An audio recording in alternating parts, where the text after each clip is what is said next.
What's up guys? Brittany here with another video today.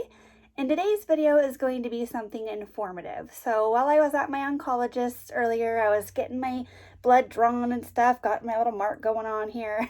I was thinking as they were doing my testing, like what kind of video can I make for my channel? So I decided a great video that I feel will be absolutely vital for many people out there is going to be in regards to not getting screwed over at the dealership when you're looking for a new vehicle, a new boat, an RV, whatever kind of collateral you might be in the market for.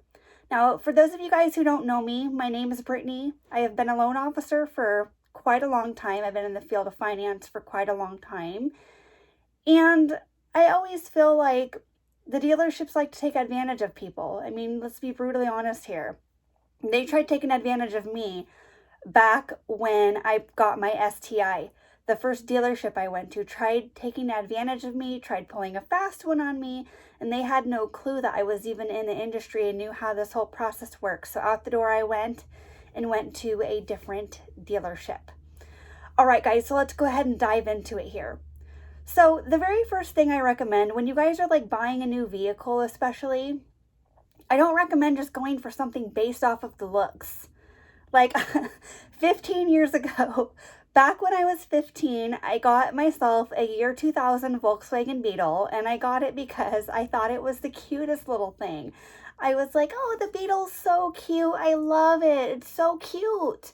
And little did I know, that thing had so many electrical problems and just problems with the transmission and engine and so many issues, which I really could have avoided if I had done my research on the vehicle, but at the time I was just looking for something for looks.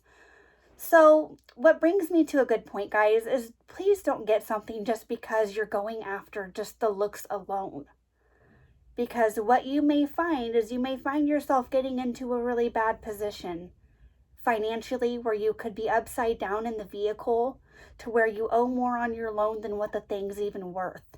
And you might have a hell of a time trying to sell it too. So what I recommend, guys, before you even go to the dealership, do your research. Do your research on the vehicle that you're interested in. For example, for me, when I bought my Rubicon, I did a ton of research. I researched the JL model with common problems that they have. I researched the JK model with common problems that they have. I went and test drove so many Jeeps. I test drove a ton of 2-doors. I test drove a ton of 4-doors. To make sure that that's what I genuinely liked. I test drove it on the freeway. I test drove them in the city. I test drove them in bad weather, in sunny weather. I just kept coming back and back to keep test driving. I did a ton of research on common problems. And then the other thing I also looked into is something that you guys really want to look into is the resale value. Okay, like what is this thing going to be worth in a year from now, in 5 years from now, in 10 years from now? What will this thing be worth? All cars depreciate, you guys. So some will depreciate a lot quicker than others, and I can name some right off the top of my head. So one vehicle I recommend, one make to avoid, is definitely Volkswagen. They don't hold value well. They have a lot of problems. Same goes with the Mini Coopers. They do not hold value at all, and they have a ton of problems too. People think that, oh, hey, I got a Mini Cooper, and they mod them out and they try to sell it like a few years later. They're in the hole about $10,000. So you really want to do your research in regards to the longevity of the vehicle, what it's going to be worth down the line, if it's really going to be worth anything, if you're going to basically hold value on it. So Jeep holds value well. Subaru holds value well.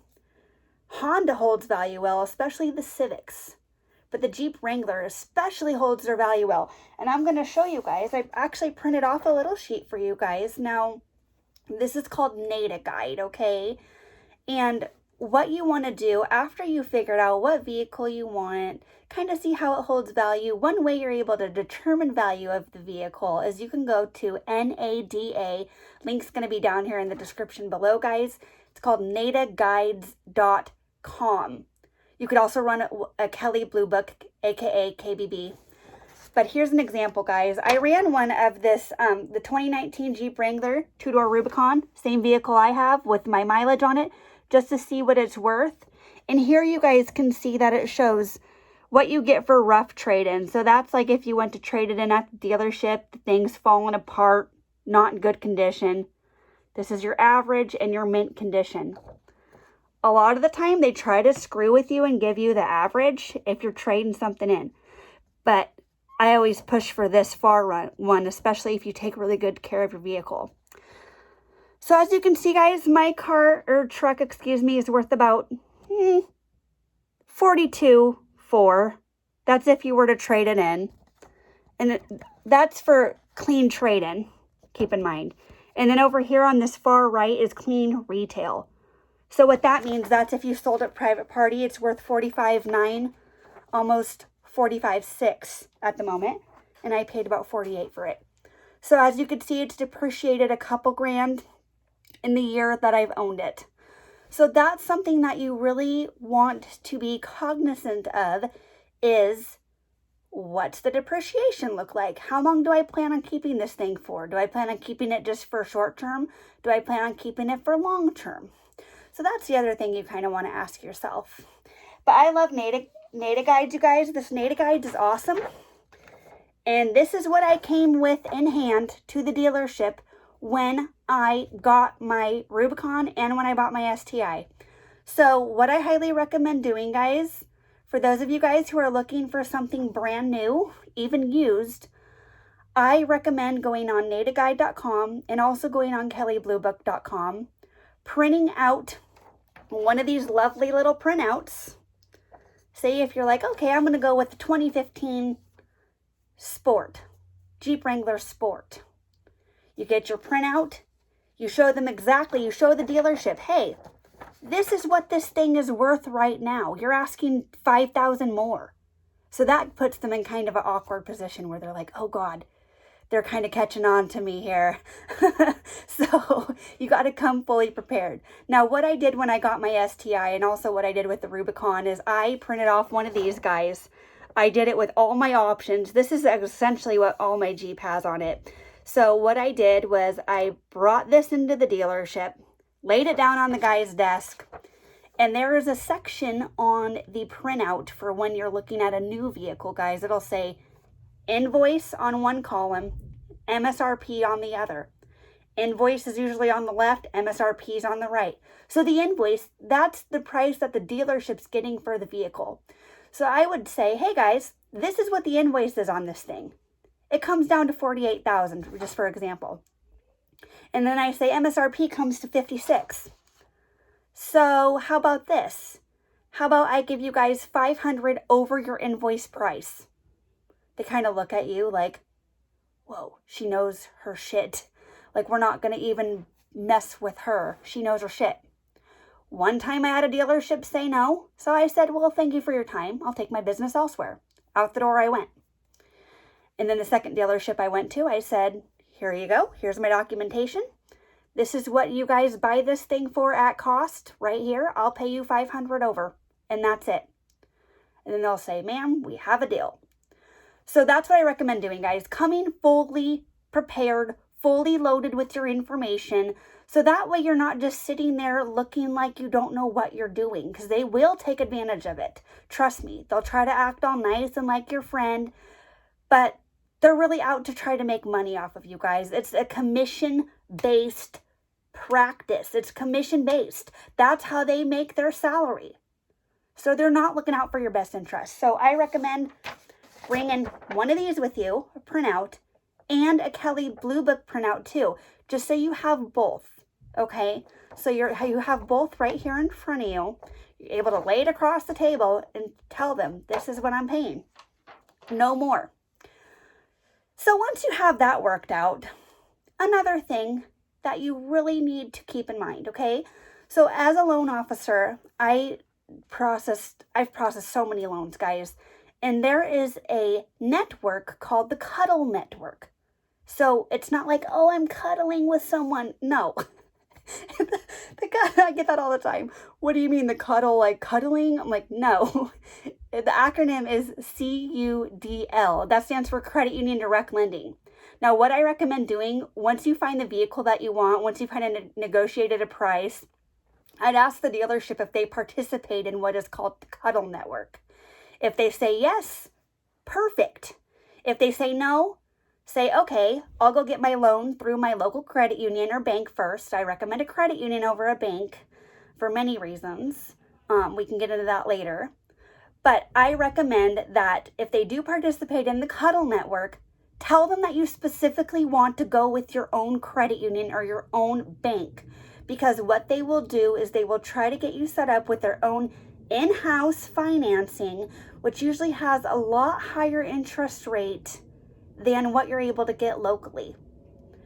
So how the CuDL network works, you guys, is the dealership, they basically submit the loan request over to where they want to submit it to. In this case, you'll say, hey, I'm a member of ABC Credit Union.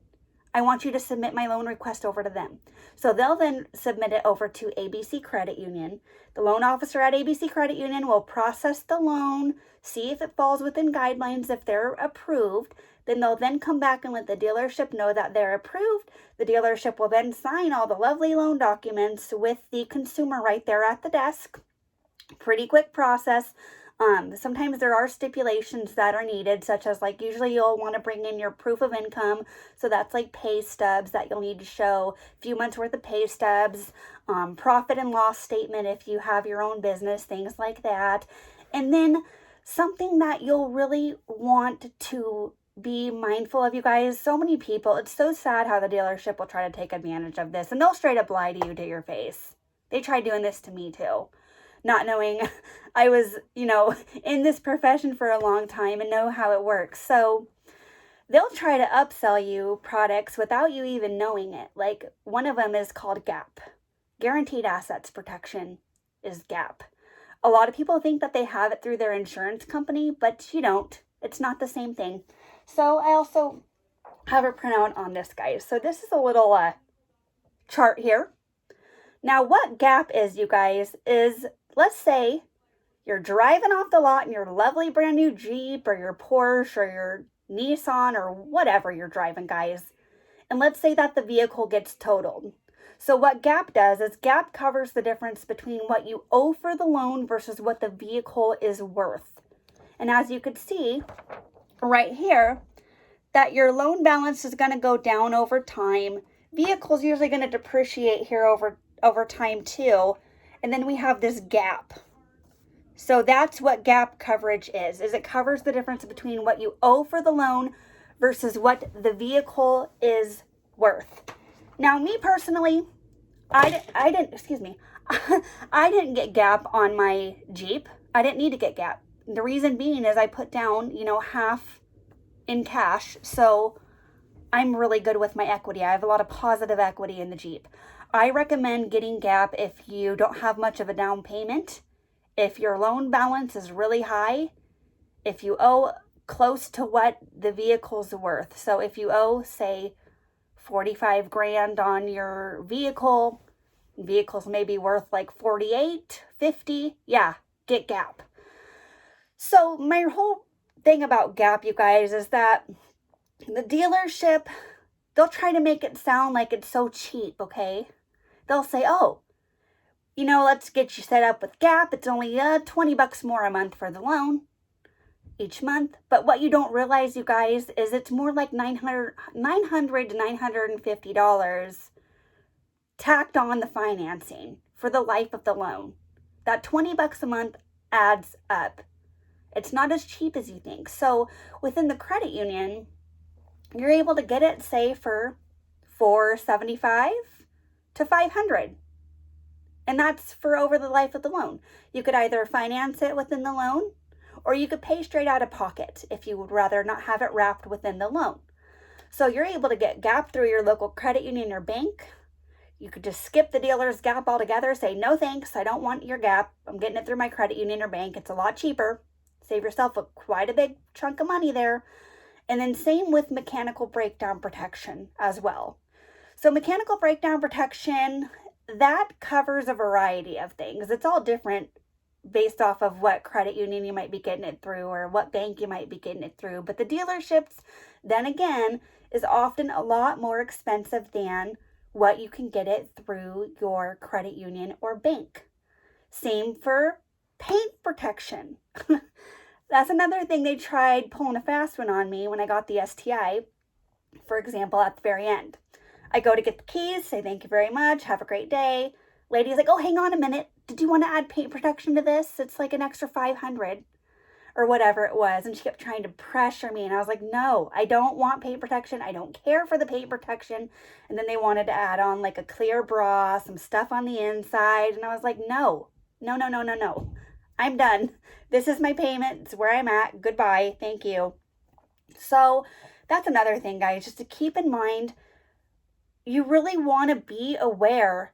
It's called the Retail Installment Contract, aka RIC, R-I-C. So that is going to have a big old printout. It's going to show you everything that you're financing. You want to make sure that your gap says $0, mechanical breakdown says 0. And any add-ons, you want to make sure that they're not trying to sneak in any additional costs or anything else that you're not aware of. Because once you sign that, there it is.